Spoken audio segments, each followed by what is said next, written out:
So what we found is the most successful mobile instant messaging players have actually integrated well with SMS, so that if you send an IM and the person's offline, it's delivered through SMS.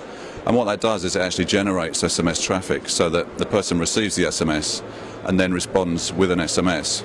So there's a fairly neutral impact, or a slightly positive impact actually, on SMS revenues. It certainly doesn't decrease them. So basically there's a number of things happening on the handset. One thing is integration of many different IM networks onto one handset, onto one client, integration of social networks in with that client as well. That has a particular benefit in that, as Colibria, we've spent the last few years actually integrating across about 150 different handsets. Through opening that up to social networks, Windows Live Messenger, etc., we can just leverage that investment that we've made and allow customers to cover all of their, or operators to cover all of their customers from day one.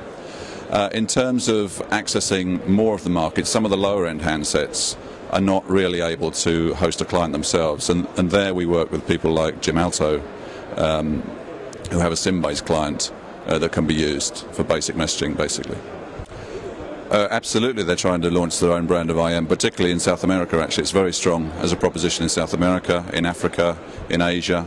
In parts of Europe, people are moving on to the rich communication suite, but for different reasons. They still have their mobile instant messaging solutions out there.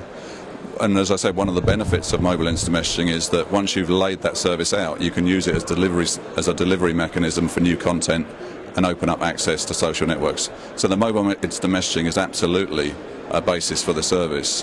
When you look at things like the Internet IM, Windows Live Messenger, AOL, etc., there's a lot of evidence that says that those services are starting to tail off now with the rise of social networks. So I think the debate about whether you do own community or whether you do an Internet community IM is now past. It's more about how you actually integrate the different communities together, and mobile instant messaging is a very good way of integrating those communities. It's due to two things. One is the strength of the brand of Windows Live, for example, of the Internet brands. Where those brands are strong, own community tends to be weaker.